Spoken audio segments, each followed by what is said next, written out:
নমস্কার বন্ধুরা, Indian stock market বাংলায় আপনাদের স্বাগত। আজকে 23 তারিখ, মার্কেট জাস্ট ক্লোজ হলো 3:30 বাজে। আজকে যেমন বলেছিলাম ভিডিও আনবো, তো আজকের থাম্বনেল থেকে বুঝতেই পেরেছেন আজকে কি সম্পর্কে মেন বলবো। এছাড়াও যেটা স্টক বলেছিলাম যে 2025-এর জন্য স্টক বলবো, তার আজকে থার্ড স্টক বলবো। তো পার্ট বাই পার্ট আসছি। ফার্স্ট হচ্ছে আগে বলে দিই যে আমাদের যে জানুয়ারি মাস এবং ফেব্রুয়ারি মাসের যে টেলিগ্রাম গ্রুপ, সেটার এন্ট্রি আজ থেকে শুরু করা হলো, কারণ 26 তারিখ অবধি আমাদের পুরনো গ্রুপ রানিং যেটা সেটা কমপ্লিট হবে এবং আজকে থেকে পরের 2 মাসের টেলিগ্রাম গ্রুপ ওপেন করা হলো। যারা ইচ্ছুক তারা হোয়াটসঅ্যাপ করতে পারেন, হোয়াটসঅ্যাপ নাম্বার 9123952178। এছাড়াও যে থাম্বনেল আছে, থাম্বনেলের নিচে দেওয়া আছে 2 মাসের ফিস 5000, ওখানে বলা আছে। আর টেলিগ্রামে কি দেওয়া হয় না দেওয়া হয় আপনারা প্রত্যেকেই জানেন, নতুন করে আর সে ব্যাপারে বলছি না। কিন্তু কেউ কখনো পেমেন্ট করার আগে আমাকে হোয়াটসঅ্যাপ করবেন, ঠিক আছে? তারপর পেমেন্ট করবেন, তার আগে কিন্তু কেউ পেমেন্ট করবেন না। এটা হচ্ছে আপনাদের কাছে আমার রিকোয়েস্ট, কারণ এখন অনেক বেছে যারা আসছে নিচ্ছি, কারণ এবার থেকে আমাদের যে নিফটি বা ব্যাঙ্ক নিফটির লট সাইজ চেঞ্জ হয়ে গেছে। অর্থাৎ কেউ যদি খুব কম ক্যাপিটাল নিয়ে ঢোকে 25-এর লট ভেবে নিফটির, সে কিন্তু টিকতেই পারবে না। কারণ হচ্ছে নিফটির লট হয়ে যাচ্ছে 75, অর্থাৎ 3 টাইমস নিফটির লট হচ্ছে একটায়। অর্থাৎ অ্যাভারেজ করতে গেলে কিন্তু আবার 75ই করতে হয় যদি কখনো প্রয়োজন পড়ে। তো সেই অনুযায়ী বলছি, খুব কম ক্যাপিটাল নিয়ে এর আগে অনেকবার বলেছিলেন, তো তাই জন্য বলছি। যারা পুরনো তারা তো জানেনি, নতুনদের জন্যেই আমি মেনলি এই কথাটা আমি বললাম। এটা গেল হচ্ছে আমাদের টেলিগ্রাম গ্রুপ সম্পর্কে। এবার আসছি আগে নিফটির আগে লেভেলটা আগে বলে দিই, তারপর আমি আলোচনায় আসছি। নিফটি আজকে ক্লোজ করলো 23,753, রেজিস্ট্যান্স আছে 24,073 এবং 24,156, আর নিচের সাপোর্ট হচ্ছে 23,623 এবং 23,488। এটা নিফটির সাপোর্ট এবং রেজিস্ট্যান্স, লিখে নিতে পারেন। এছাড়াও ব্যাঙ্ক নিফটির ক্ষেত্রে আজকে ক্লোজ করলে 51,317, ওপরে রেজিস্ট্যান্স হচ্ছে 51,788 এবং 52,035, আর নিচের সাপোর্ট 50,500 ধরে এগোতে পারেন। এটা ক্যাশ লেভেলটাই আমি বললাম। এই সপ্তাহে বুধবার 25শে ডিসেম্বর বলে আমাদের মার্কেট বন্ধ আছে। আর তারপর মোটামুটি আর আপাতত সামনে কোনো ছুটি নেই।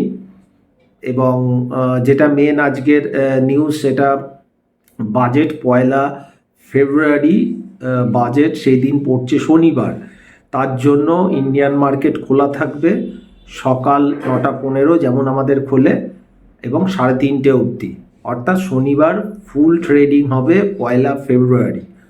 তার মানে এখান থেকে বোঝা যাচ্ছে যে আমাদের গভর্নমেন্ট কোনোভাবেই স্টক মার্কেটকে বন্ধ বা স্টক মার্কেটকে নেগেটিভ একটা জায়গায় নিয়ে যেতে চায় না। তার কারণ হচ্ছে একটা দিন বন্ধ থাকা মানে প্রচুর টাকা গভর্নমেন্টের যে রেভিনিউ আছে সেই রেভিনিউটা নষ্ট হয়ে যাবে।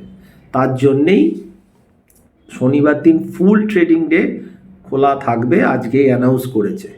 এটা আপনাদের জানিয়ে দিলাম। এবার আসি যে আপনারা অনেকেই মাঝে মাঝে বলে পাঠান, দাদা মাল্টিব্যাগার দিন যাতে 10 টাকা 15 টাকা 50 টাকা স্টকগুলো 500, 1000, 2000, 5000 টাকা হয়। আমি এরকম স্টক সাধারণত দিই না, কারণ দিই না বলতে আমি জানি না দেবো কোথা থেকে, জানলে দেব।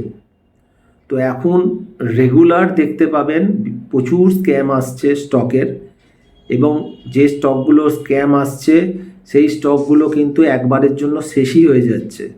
কারণ আমি আবারও বলেছিলাম, আগে বহুবার এই ব্যাপার নিয়ে বলেছি, যে যখন একটা র্যালি চলে, মানে যে র্যালিটার হয়তো বেস অত কিছু নেই, টাকার ফ্লোতে র্যালিটা হচ্ছে, তখন কিন্তু যারা অসাধু ব্যবসায়ী তারাও কিন্তু বিভিন্নভাবে তাদের শেয়ারগুলোকে বিভিন্ন দামে বাড়িয়ে নিয়ে যায় এই সুযোগে।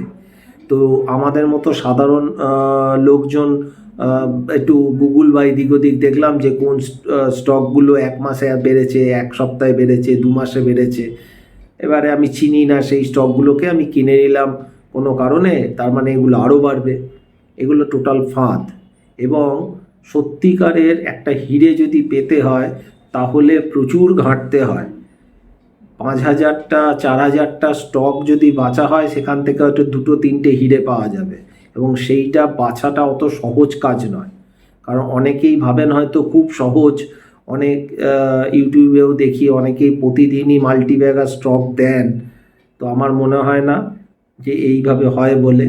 তো এখন লাগাতার কিন্তু এরকম প্রচুর কোম্পানি পাওয়া যাচ্ছে যেগুলো টোটালি ফ্রড, এবং আস্তে আস্তে সেবি বা আদার্স যে আমাদের এনএসসি বিএসসি এক্সচেঞ্জ, তারা কিন্তু আস্তে আস্তে কোম্পানিগুলোকে ব্যান্ড করছে। এবং আপনারা ভাবুন, যারা কিনে রেখেছেন আমাদের মতো রিটেলাররা, তাদের কি অবস্থা হবে, আর তাদের টাকাটা কোন জায়গায় যাচ্ছে।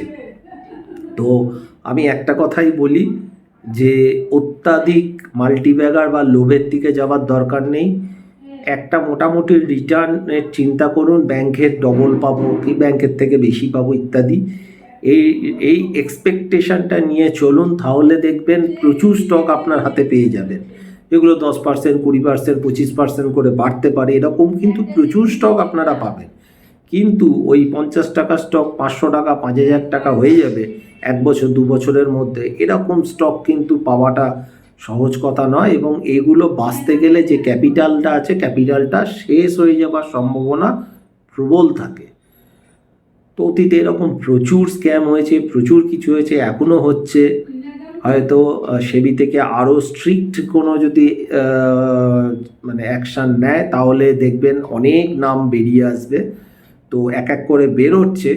তো আমি আবারও সাবধান, যদি আপনাদের পোর্টফোলিও এরকম কোনো স্টক থাকে যেগুলো খুব একটা শোনা যায় না নাম, ঠিক আছে, খুব একটা কেউ জানে না, কারণ ফান্ডামেন্টালে উইন্ডো ড্রেসিংয়ে অনেক কিছুই করা যায়।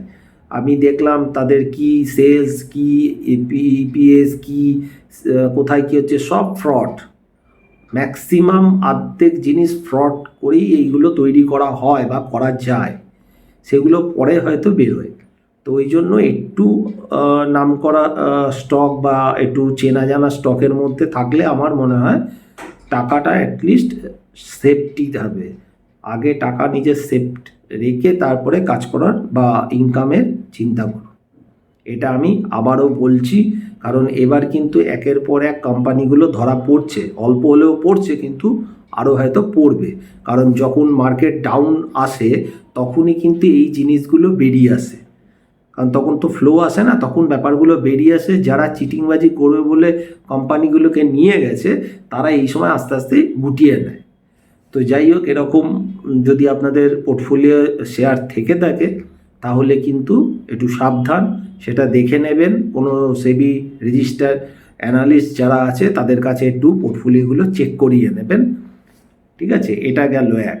সেকেন্ড কথা হচ্ছে, আপনাদের ফার্স্ট যে স্টক আমি বলেছিলাম 2025 সালের জন্য, আম্বার এন্টারপ্রাইজ বলেছিলাম কিনতে, সম্ভবত 6,000 টাকার কাছেই কিনতে বলেছি। এখনও 2025 আসেনি। আমি বলেছিলাম যে ব্যাংকের থেকে বেশি রিটার্ন পাবেন, এটা ধরে চলুন।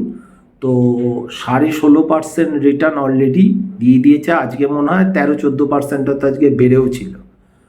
তো এই রকম চেনা জানা স্টক যেগুলো বললাম, এই রকম স্টকই কাজ করাটা আমার মনে হয় খুবই ভালো। এখনও 25 আসেনি, তাই টার্গেট হিট হয়ে গেছে। মানে আমার যে টার্গেটে আপনাদের এখানে দেওয়া, সেটা হচ্ছে ব্যাংকের থেকে যাতে বেশি পাওয়া যায়। যদিও এটা পেপার ট্রেডিংয়ের জন্যই বলা, বারবার একই কথা বলছি। এরপর হচ্ছে, যে স্টকটা দেব রেডি করেছিলাম সেটা ক্যান্সেল করে দিলাম আজকে, কারণ সেটার নাম হচ্ছে ইন্টালেক্ট ডিজাইন। অলরেডি আজকে দুঃখের বিষয়ে 20% বেড়ে গেছে, অর্থাৎ এটাকে ক্যান্সেল করতে হচ্ছে বাধ্য হয়ে। তার বদলে আজকে দিচ্ছি হচ্ছে রিলায়েন্স ইন্ডাস্ট্রি। এ সম্পর্কে আমার কিছু বলার নেই, আপনারা সবাই জানেন। আমার ধারণা রিলায়েন্স ইন্ডাস্ট্রি 1220 বন্ধ হয়েছে। এটা কিন্তু 2025-এ অ্যাটলিস্ট ব্যাংকের থেকে বেশি রিটার্ন দিতে পারে। এটা আপনারা পেপার ট্রেডিং করতে পারেন। রিলায়েন্স ইন্ডাস্ট্রি সম্পর্কে আমি একটু আশাবাদী 2025-এর জন্য। কতটা না ব্যাংকের থেকে বেশি রিটার্ন দেবে, এইটার জন্য আমি আশাবাদী। অর্থাৎ আজকে থার্ড স্টক হচ্ছে রিলায়েন্স ইন্ডাস্ট্রি। ফেস ভ্যালু 10 টাকা, আর বাদ বাকি বলার প্রয়োজন পড়ে না, কারণ মার্কেটের যে স্তম্ভ 1-2 স্টক আছে তার মধ্যে রিলায়েন্স অন্যতম একটা স্তম্ভ। এটা আপনারা প্রত্যেকেই জানেন। এই স্টকটা এই 2025-এ রেকমেন্ড করলাম, কারণ সাধারণত আমি খুব একটা লার্জ ক্যাপ স্টক আমি রেকমেন্ড করি না, কিন্তু এবারে আমি 2-3টে লার্জ ক্যাপ স্টক আমি বলবো, কারণ আমার মনে হয় ব্যাংকের থেকে একটু বেশি রিটার্নও দেবে। এবং 2025টা আমি বারবার বলেছি একটু সাবধানতা অবলম্বন করে কাজ করতে হবে, তার জন্য আমি কিন্তু এটাকে আজকে রেকমেন্ড করলাম। এবার আসি কালকের মার্কেট আমি অলরেডি গ্রুপে বলেও দিয়েছিলাম যে পজিটিভ লাগছে।